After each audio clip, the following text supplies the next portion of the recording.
Inaanyayahan ko po kayo na buksan ang inyong mga Biblia sa James.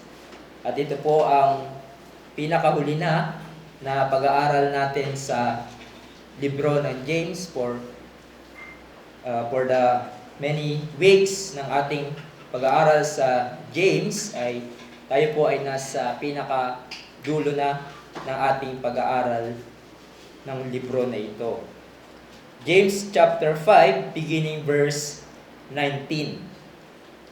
Sinabi po sa ESV, "My brothers, if anyone among you wanders from the truth, and someone brings him back, let him know that whoever brings back a sinner from his wandering will save his soul from death and will cover a multitude of sins."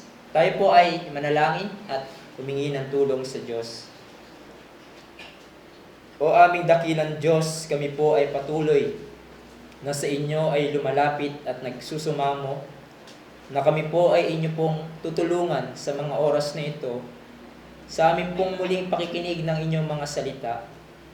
Huwag niyo po kaming iwan sa aming mga sarili, O Diyos, dahil alam namin na kung iwan mo kami sa aming mga sarili ay maaaring talikuran namin ang iyong salita. Maaaring ang mga bagay na maririnig namin ay tumagos lamang sa aming mga tainga at ito ay walang impact sa aming buhay. Kaya Panginoon ay tulungan niyo po kami sa inyong biyaya na maunawaan ito, maisabuhay ito, manamnam namin Panginoon ang bawat sinasabi ng inyong salita sa amin. Tulungan niyo din po ang magdadala ng inyong mga salita na siya ay maging malinaw sa kanyang pagpapaliwanag at ilayo niyo po kami sa anumang kamalian. Sa lahat ng ito, kami po ay nagpapasalamat sa inyo, sa inyong mga salita. In Jesus' name, Amen. Isa sa mga madalas nating awitin na hymn ay may lyrics na ganito: "Prone to wander, Lord, I feel it, prone to leave the God I love." The lyrics of this hymn ay maaaring may apply sa journey ng isang tunay na mananampalataya.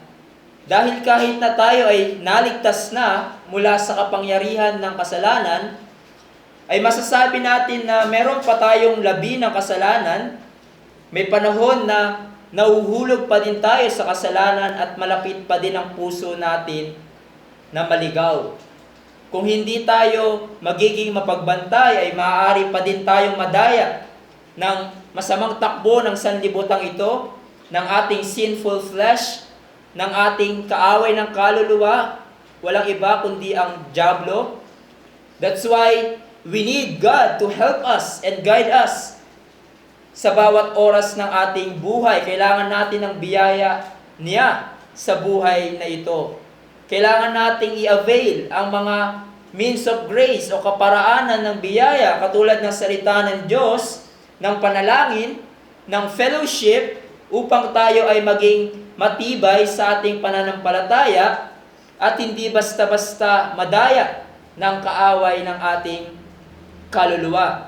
Now, ang tanong sa atin bilang iglesia, bilang magkakapatid sa Panginoon, knowing that our brothers and sisters and even ourselves ay maaaring mahulog na lumayo sa katotohanan, how can we handle that? What are the things we must know and do if this kind of wandering from truth ay mangyari sa ating mga kapatid sa Panginoon? And here in our passage, as James concludes his letter to the believers, sa mga taong nagpapahayag ng kanilang pananampalataya kay Jesus, siya ay nagtapos sa topic ng pag-restore o pag-rescue ng professing believer na naliligaw sa katotohanan. Rescuing or bringing back the wanderers. And it is fitting conclusion because as we have seen through this book, James dealt with sa mga professing Christians and called them to examine their profession of faith. To see kung tunay ba o tunay ba o patay ang kanilang pananampalataya. And among sa professing Christians na bahagi ng iglesia, ay merong lumalayo sa katotohanan. Marahil nadadala sa pandaraya ng mga nagsasabing sila ay mananampalataya.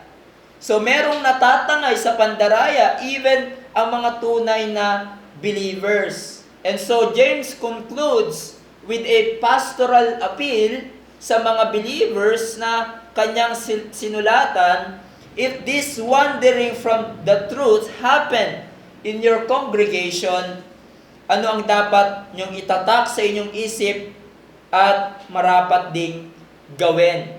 At ito ang titignan natin, how to bring back or restore the wanderers. And there are 3 headings I want us to consider in a form of a question. First, who? Sino ang magre-restore? And secondly, how? Paano ang mga hakbang na gagawin natin na makikita natin sa salita ng Diyos para sila ay ma-restore? And lastly, what? Ano ang dakilang resulta? Ano ang resulta kung siya ay ma-restore? So una, who? Sino ang magre-restore? James says, my brothers, if anyone among you wanders from the truth, and someone brings him back. Now, tignan muna natin kung sino ang kailangang i-restore ayon sa ating text. Merong pagtatalo patungkol sa kung sino ba ang tinutukoy dito ni James na kailangang i-restore. Others said na ang tinutukoy dito ni James ay mga hindi mananampalataya na kailangang maligtas mula sa kamatayan o spiritual death na binanggit sa verse 20. But for me, I see it that James ay ina-address niya ang iglesia, ang mga nagpapahayag na sila ay mananampalataya kay Jesus. He addressed them as brothers. Ngunit, alam natin, katulad ng napag-aralan natin sa buong kasulatan ni James, na hindi porket nagpapahayag siya na siya ay mananampalataya o kabahagi ng isang iglesia ay tunay na siyang mananampalataya. That's why nakita natin throughout the book of James na nagbigay siya ng mga ebidensya ng isang pagiging tunay na mananampalataya. Andyan yung ebidensya that a true believer perseveres in trials, a true believer walks in righteousness, able to control his tongue, manifest good works, and etc. So ang ina-address dito ni James ay generally ang church, those who profess na sila ay mga believer. Ngunit alam din natin na ang mga tunay na mananampalataya sa loob ng iglesia ay hindi mga perpekto. We have still remaining sin. We stumble in many ways, sabi ni James. At dito nga makikita natin that merong posibilidad na ang isang believer nagpapahayag ng faith in Christ ay lumayo sa katotohanan.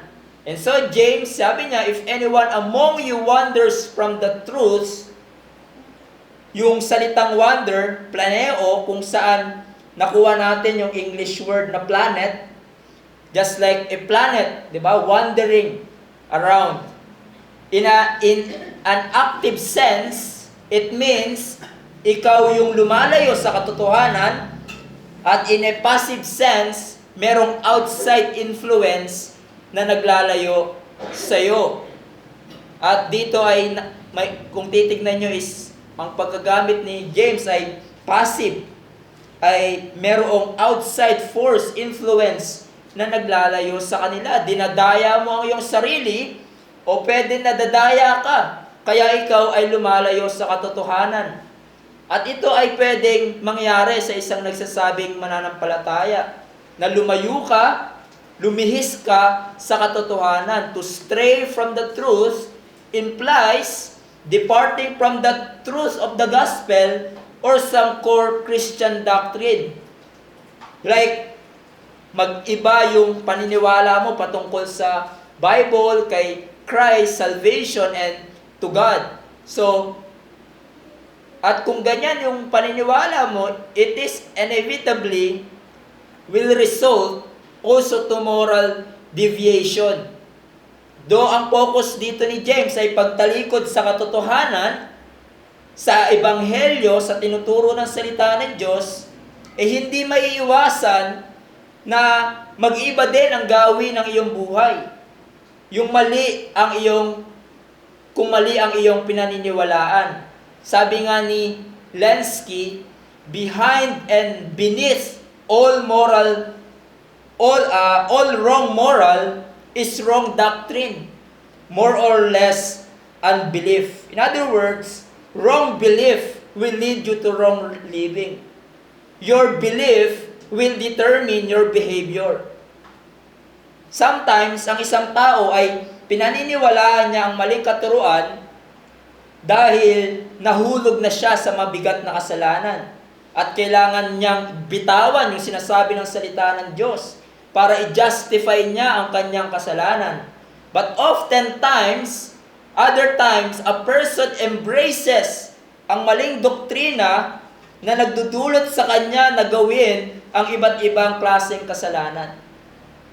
So marahil meron kayong kilalang ganyan, di ba, na lumayo sa katotohanan dahil meron pala siyang kasalanan na hindi niya mabitawan.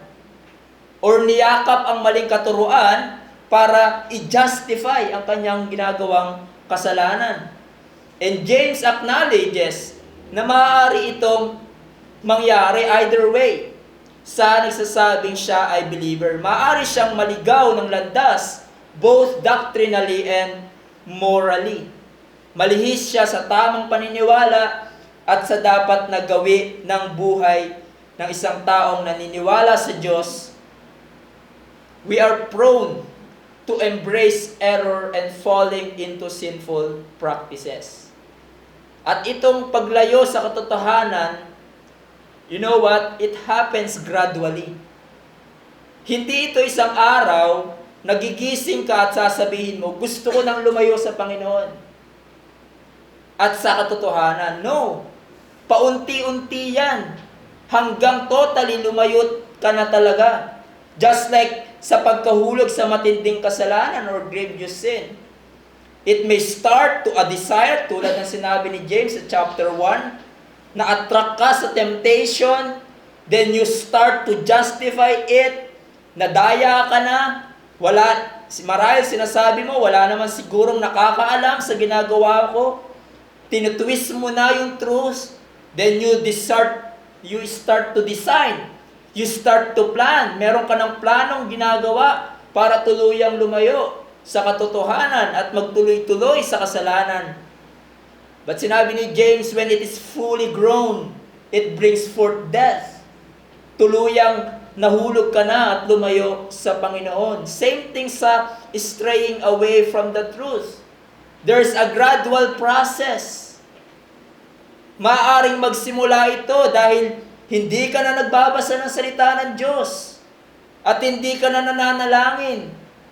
Then you are indifferent sa preachings of the Word. Mas pinagbubuhusan mo pa ng panahon ng ibang bagay kesa sa salita ng Diyos. Nagsisimulang manlamig ang pagmamahal mo sa Diyos at sa kapatiran. And so, when the multitude of temptations come, you easily embrace it and justify the sin na ginagawa mo. O kaya naman, madali mong yakapin ang maling katuruan hanggang sa tuluyan ka ng lumayo sa Panginoon at tumigas ang iyong puso sa katotohanan. Now, kung mangyari ito sa isang tao na nagpapahayag ng kanyang faith in Christ, or mangyari ito sa isang member ng church, who is responsible na i-correct siya, maibalik siya sa dapat niyang lakaran. James said, someone brings him back. Yung salitang brings back or turns back, it speaks of bringing back someone to the right track or way. Bringing someone back sa truth na dapat niyang paniwalaan at lakaran. restoring him or her sa dapat niyang lakaran bilang believer in the path of truth o the will of God. At sinong responsible na ibalik siya? Ang pastor lang ba? Tayo na mga kapatid niya sa Panginoon. We are responsible for the spiritual welfare of this wandering brother or sister in the Lord. Hindi lang ito duty ng pastor.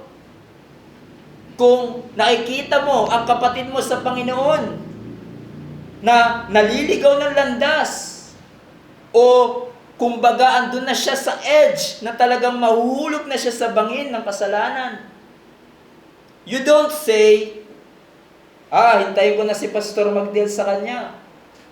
Hintayin ko na si pastor ang makapansin sa ginagawa niya. Yun ba ang gagawin mo kung sakaling meron kang maliit na kapatid at nakikita mong naglalakad malapit sa bangin? Would you say, hintayin ko si tatay or si nanay na sumuway sa kanya? No! If you are a loving brother or a sister concerned sa kalagayan ng iyong kapatid, you immediately shout, don't go that way. Same thing sa atin bilang mga magkakapatid sa Panginoon. If a member of this church happens to wander from the truth, we see it, we see to it na hindi siya magtuloy-tuloy doon. We do something bilang kapatid niya sa Panginoon. And later we will talk how. At this point, ay gusto ko lang i-emphasize that restoring back someone who wanders from the truth is every believer's duty. It is the duty of each member of this church. Nagtutulungan tayo that none of the members of this church may be hardened by the deceitfulness of sin. Tulad ng exhortation ng author of Hebrews, take care, brothers, lest there be in any of you an evil, unbelieving heart, leading you to fall away from the living God. But exhort one another every day, as long as it called today, that none of you may be hardened by the deceitfulness of sin. This is our duty, na pangalagaan natin ang bawat isa. I-encourage natin ang bawat isa sa pamamagitan ng salita ng Diyos, ng ating fellowship, para hindi tayo madaya ng kasalanan. At kung napapansin natin, ang isang kapatid natin sa Panginoon ay lumalayo sa Diyos, lumalayo sa kanyang kalooban, he or she is developing a habit or view na hindi ayon sa salita ng Diyos. We pray for them, and you prepared yourself to approach them and talk to them. Because remember mga kapatid, yes, ang Panginoon lamang ang kayang pumukaw ng puso ng isang taong tumatalikod sa katotohanan para siya ay ma-restore. But God can use a means. God can use you to restore someone who is wandering from the truth. Let us not sit down and silently say, let God do His work sa tao na yan. Yes, He will do His work. But often He does His work through means. Sa pamamagitan ng kanyang tao, para may tama ang tao naliligaw sa katotohanan. God used Prophet Nathan para mahimasmasan si David sa kanyang nagawang kasalanan. Para makita niya ang lalim ng kanyang pagkakabagsak at magsisi sa kanyang nagawang kasalanan at manumbalik sa Diyos. Tayo din bilang magkakapatid sa Panginoon. We are brothers keepers. God can use us to restore ang ating kapatid sa Panginoon na naliligaw sa katotohanan. Now that leads us to our next heading, how? Kung ikaw na ay convinced bilang believer bilang bahagi ng iglesia, na responsibilidad mo din na i-restore ang ating kapatid na lumalayo sa katotohanan. Ano ang mga maaaring hakbang na makikita natin sa salita ng Diyos na pwede nating gawin? This time, I assume you have all the facts. Convinced ka na talaga na yung ginagawa ng taong ito ay paglabag sa salita ng Diyos. Kasalanan talaga ito. Paglayo sa katotohanan, first hand mong nakita o naranasan dahil marahil malapit ka sa taong ito, marahil anak mo siya na member din ng church, or asawa mo siya na member din ng church, or talagang close kayo dahil pareho kayong member. Now, hindi lang ito a matter of immaturity. Halimbawa, hindi ka lang pinansin o nagbitaw lang ng corny na joke na hindi mo gusto, mag-set ka na agad ng private meeting sa kanya. No, but nakikita mo sa kanyang buhay na yung ginagawa niya talaga paglabag sa kalooban ng Diyos o talagang kasalanan. You have the sufficient facts. Now, ano ang iyong marahil dapat gawin? Well, I would say, first and very important, pray. Pray for him or her. One of the means that God uses to bring back the straying believer is prayer. Do not attempt na i-restore mo ang iyong erring brother or sister without praying for him or her first. Ano ang ipapanalangin mo? Pray na bigyan ka ng Diyos ng tamang pananalita at karunungan as you deal with him or her. Pray na tumungo sa humility at makita niya ang kanyang pagkakamali. Pray that confession of sin would take place. Repentance would take place. Pray na magkaroon talaga ng spiritual restoration. And ang panalangin ay makapangyarihan, katulad ng napag-aralan natin last time. And it could be used to bring back the straying believer. And secondly, check your motive and be prepared spiritually. Sinabi sa Galatians 6:1, brothers, if anyone is caught in any transgression, you who are spiritual should restore him in a spirit of gentleness. Keep watch on yourself, lest you too be tempted.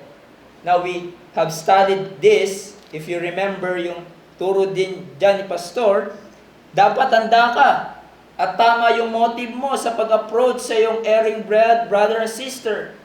Kung makot mo siya in any transgression, or siya ay straying away from the truth, hindi naman ibig sabihin dito ng spiritual ay tumutukoy sa pastor lang o sa mga elite class sa loob ng church or sa mga matatalino lang, but it refers to those who are walking in the Spirit, those who are mortifying their sins, displaying and growing in the fruit of the Spirit, na dapat, sana ganun ang lahat ng mga mananampalataya ng bawat miyembro ng church.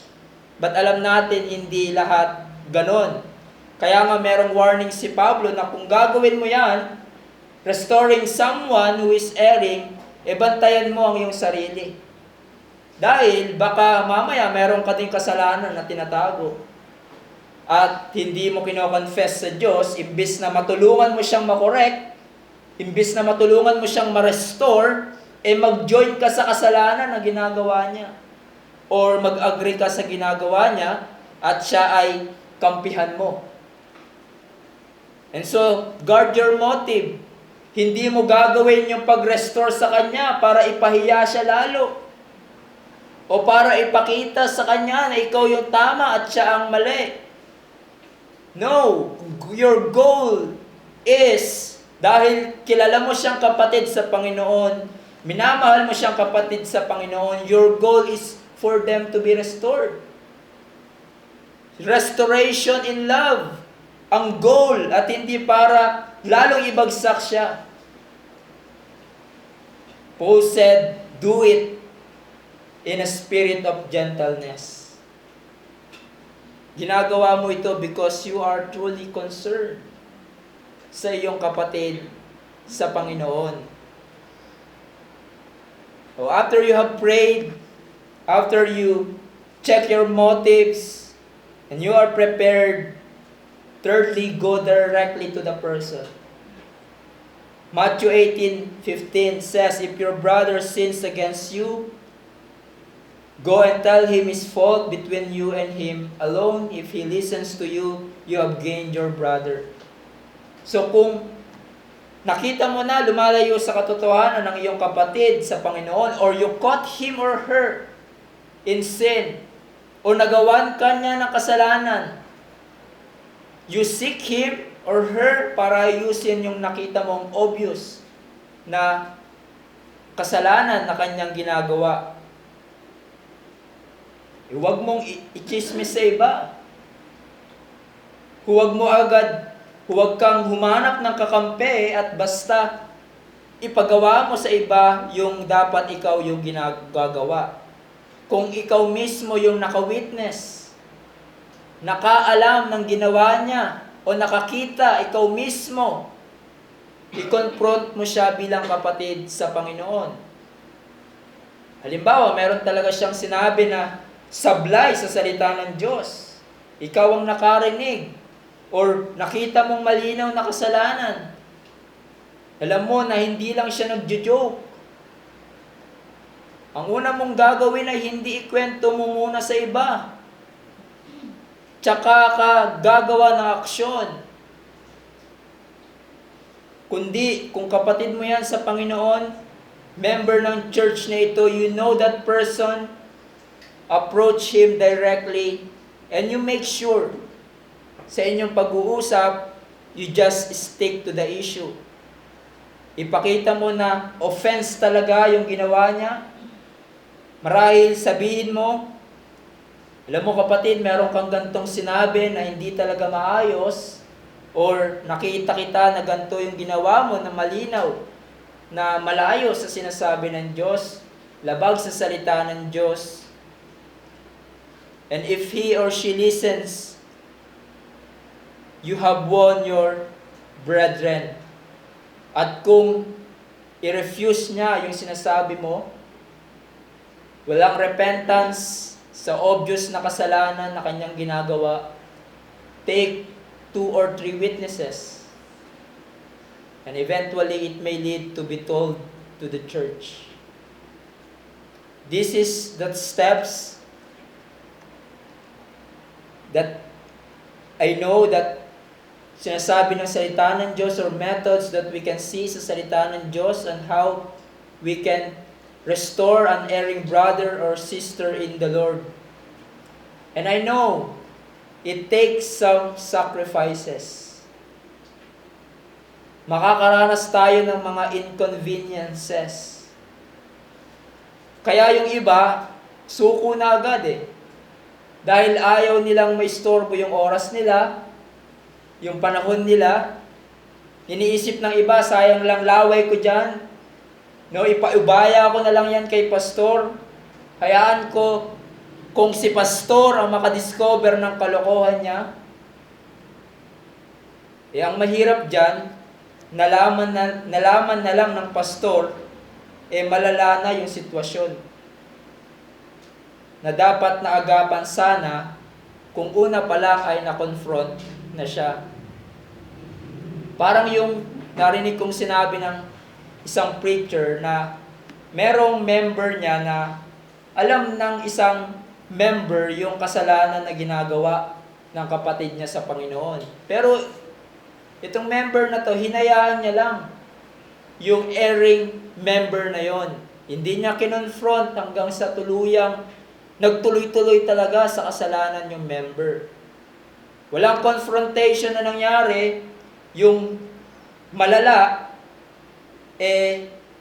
nung malala na, tsaka niya lang sinabi sa pastor. At sabi ng pastor na ito, na napakinggan ko, yung ganong daw sitwasyon ay hinalintulad niya sa basag na itlog. No, hinayaan mong nabasag yung itlog, magkapira-piraso muna, and now sasabihin mo sa pastor, Pastor, buuin mo ngayon itong nagkasira-sirang itlog. Na dapat sa una pa lang naiwasan yung matinding pagkakabasag niya sa kamalian o pagkakabagsak niya sa kamalian. Someone, because of his love and her concern to that erring member, pinagpe-pray niya siya, he checked his motives, prepared himself, and confront that erring member in spirit of gentleness.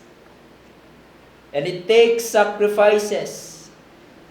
But to be successful in restoring back the erring member of the church, indeed a glorious thing.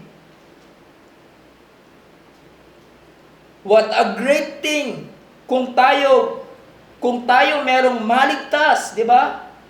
Napakadakila kung tayo merong maligtas from physical harm. Or kung tayo naka-witness that someone took initiative para maligtas yung isang tao mula sa physical harm or danger. Napakadakila nun. But spiritual death, spiritual harm is far worse than physical harm. And what a glorious thing it is that God used you to rescue someone from potential spiritual harm and death. Perhaps you feel inadequate to do this. You may inform the elders upang magabayan kayo sa dapat gawin. But to ignore an erring member or believer at wala kang ginagawa, para kang bumbero na umupo habang pinapanood ang isang bahay na nasusunog. And so the challenge for us, if you knew someone straying from the truth, someone belong to the membership of this church, na naliligaw ng landas, you have to do something to restore them back. And you must do it biblically, prayerfully, and with all wisdom. Now, that leads us to our last question. What? Ano ang resulta when someone ay ma-restore? Verse 20, let him know that whoever brings back a sinner from his wandering will save his soul from death and will cover a multitude of sins. Now, yung phrase na ito could be translated in this way according sa literal na pagkakabasa sa original language. Someone who is bringing a sinner back to the truth must know that he who turns a sinner away from error will save him from death and cover a multitude of sins. So, sinasabi ni James sa mga believer is that alam nyo na kung sino man,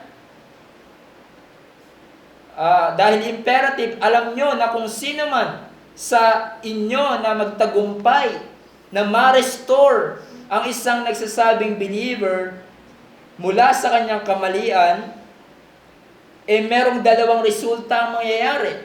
Una, you save his soul from death. Yung salitang save, it means basically rescuing someone from great danger, at ginagamit siya sa save someone from physical danger. But most often, itong word na ito, it used to refer sa salvation in spiritual sense. Kaya nga, ang sabi ng ilang commentaries, ang ina-address dito ni James ay mga unbelievers. Dahil salvation from spiritual death or damnation ang tinutukoy dito ni James. That cannot be true sa believers since salvation ay hindi naman nawawala. But others who hold na James addressed the believers, ang interpretation nila dito sa save his soul from death ay tumutukoy sa physical death as God's discipline para sa kanilang kasalanan. But the other interpretation which I lean to is that, like what I said sa simula, di ba? James is writing to the church. But alam ni James na meron sa kapulungan ng mga believers ang hindi talaga mananampalataya. They profess to be a believer, ngunit hindi tunay ang kanilang relationship sa Diyos. And this fits sa buong context ng libro ni James na meron sa kapulungan ng iglesia na hindi tunay ang faith. That's why paulit-ulit nagbigay si James ng ebidensya kung ano ang tunay na pananampalataya. True saving faith always and necessarily results in a life of righteousness and good works. So in other words, ang sinasabi dito ni James, kung ang isang nagsasabing mananampalataya siya, kabilang sa church, at siya ay lumayo sa katotohanan, and another Christian attempts na iligtas siya sa kanyang pagkakaligaw, it is not a hopeless action. Dahil kung mag-success siya, will deliver that erring person from eternal death. Dahil kung magtuloy-tuloy siya sa kasalanan, di ba? Sa paglayo sa sinasabi ng salita ng Diyos without repentance, that proves na siya ay hindi believer. That proves na hindi siya believer kung magtuloy-tuloy siya doon. And deserving of eternal death. But when the professing Christians return to the Lord, who wandered from the truth, it proves na tunay ang kanyang faith at ligtas siya mula sa kapahamakan o sa eternal death. We are not saying na nawawala ang kaligtasan, ngunit ang isang taong nagpapahayag na siya ay mananampalataya, ngunit nagtuloy-tuloy siya sa kamalian, nagpapatuloy siya sa kasalanan, it only shows na yung pananampalataya niya ay peke. At kung hindi ito maawat, magtutuloy-tuloy pa din siya sa ganyong kalagayan, sa dulo ng kanyang buhay, his soul ay heading to eternal death, eternal separation from God. So that's the first result. At napakadakilang resulta. When someone ay ma-restore sa kanyang pagkakaligaw, he will be saved from eternal damnation. Reclaiming such a person is worth the effort. At yan ang gustong sabihin ni James. You must know na kung mag-success ka sa effort to restore a professing believer wandering from the truth, ito ay napakadakilang bagay. But not only that, sinabi doon, he will be forgiven of his sins. James said, and will cover a multitude of sins. Well, nabasa natin kanina yan, nadaanan pala, sa Psalm 32, di ba? Blessed is the one whose transgression is forgiven, whose sin is covered. And in Psalm 85 verse 2, you forgave the iniquity of your people, you covered all their sin. And that expression simply refers to God's act of forgiving the sin of the penitent sinner. As one author says, the willingness of God to conceal from His presence the sins of the penitent sinner. Patatawarin ng Diyos ang isang tao na nanunumbalik sa Kanya at nagsisisi sa nagawa niyang kasalanan, he will be restored. He will be forgiven. And so, mga kapatid, nakita natin na pag-rescue, pag-bring back sa isang professing believer, ito ay responsibilidad ng mga mananampalataya, lalo na ng mga members ng church, kung saan kinabibilangan ng believer na ito na naliligaw ng kanyang landas. We have seen the necessary steps na pwede natin gawin to restore someone who is wandering from the truth.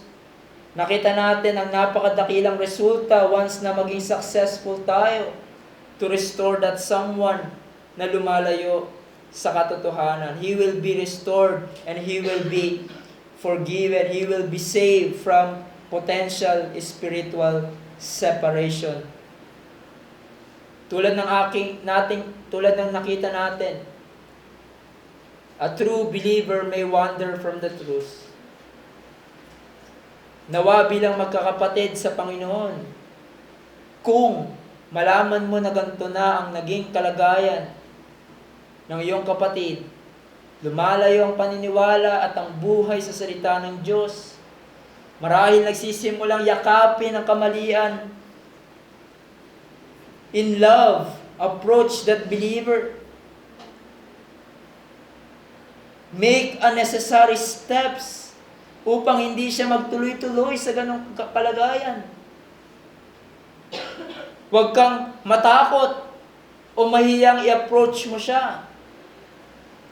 Kausapin mo siya at huwag mong i-ignore ang kanyang kalagayan. Kung makakita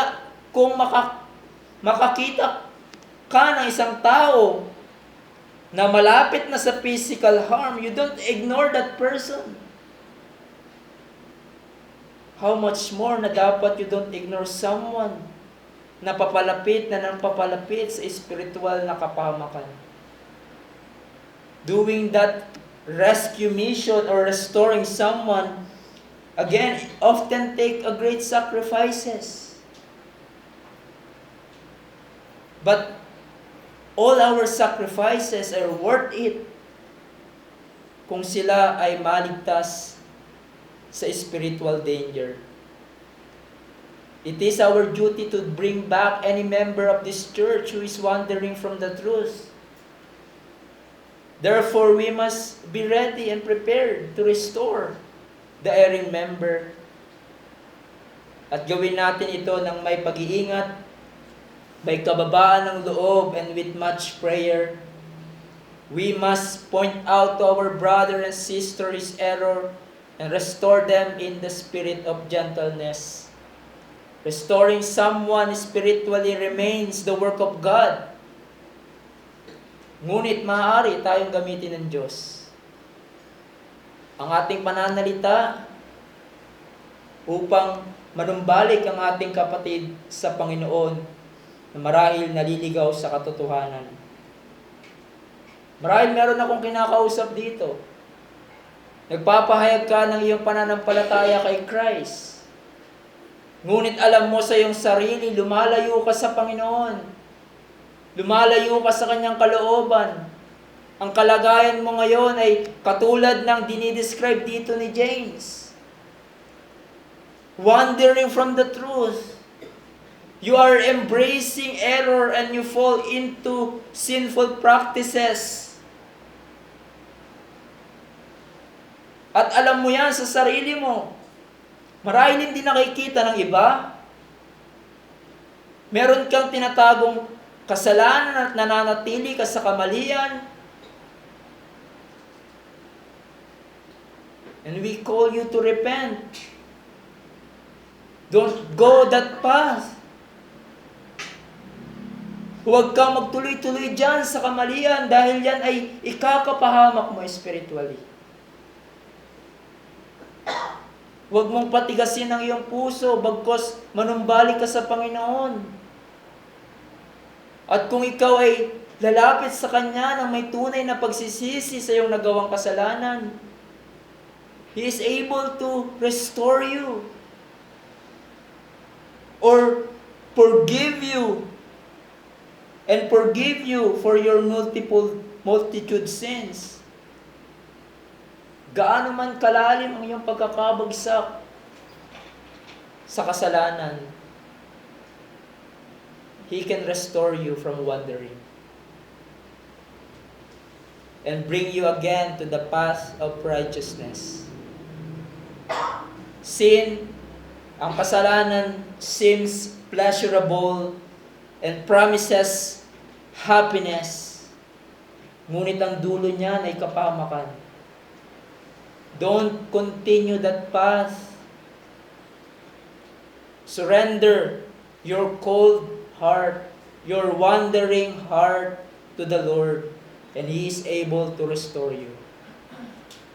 Come to Him with a repentant heart and He will forgive you. Sabihin mo ang katulad ng sinabi ng lyrics ng hymn. Prone to wander, Lord, I feel it. Prone to leave the God I love. Here's my heart, Lord, take and seal it for thy courts above. And for you, my friends, hanggat hindi ka nagtitiwala kay Jesus at patuloy mong nire-reject ang panawagan niya sa iyo na magsisi ka sa iyong kasalanan at magtiwala tangi lamang sa Kanya, ikaw ay nananatili sa kamalian. Ikaw ay nananatili ligaw sa katotohanan at sa kasalanan. At ikaw ay patungo sa eternal na kamatayan doon sa impyerno. Dahil sa iyong unbelief, dahil sa iyong patuloy na pagyakap sa kasalanan. Ang iyong kaluluwa ay patungo sa walang hanggang kaparusahan doon sa impyerno unless now magtiwala ka kay Jesus, who is the truth, the way, and the life. Ang tanging lamang siya ang natanging sa pamamagitan niya lamang ay masusumpungan mo ang kaligtasan, ang kapatawaran sa iyong kasalanan. You need to repent. You need to believe in Christ alone upang ikaw ay magkaroon ng buhay na walang hanggan. Magtiwala ka kay Jesus at ikaw ay Kanyang ililigtas. Tayo ay manalangin. O aming dakilang Diyos, dakila ng inyong mga salita, supisyente, Panginoon, sa mga bagay na pinag-uutos mo sa iglesia. Salamat po, Panginoon, sa narinig namin ngayong hapon na ito. Kung saan, O Diyos, kami ay napaalalahanan ng buhay namin bilang mga mananampalataya, bilang magkakapatid sa Panginoon. We may wander from the truth, fall even into the grievous sin. And when we see that, Lord, in our brothers and sisters in the Lord, help us not to be self-righteous. Help us, Lord, that not to be some kind of heroic at sabihin namin na kami ay tama. Pagkos, Lord, kung hindi sa inyong biyaya, ganun din ang aming kalalagyan. Nababagsak din kami sa kasalanan at maliligaw din sa katotohanan. Kung iwan mo kami sa aming mga sarili, help us. If someone, a member of this church, straying away from the truth, grant us the courage, grant us the help that we need in order to restore our brother or sister in the Lord. Salamat po, Panginoon, sa mga bagay na tinuro niyo sa amin sa Book of James. At tulad ng aming napag-aralan, may we not be just a hearers of the word, but doers of it, unless we deceive ourselves. Help us, Lord, to use your word sa aming buhay, Panginoon, sa aming paglakad bilang iglesia, bilang individual na mananampalataya. At nawa, Panginoon, ang bawat nagpapahayag na sila ay mananampalataya sa lugar na ito, maging totoo sa kanila ang ebidensya na itinuro sa amin ni James, what really is a true believer. A true believer who walks in righteousness. A true believer who perseveres in trials. A true believer who able to control his tongue and manifest good works, righteousness by your help. We pray all of this, Father, in Christ's name. Amen.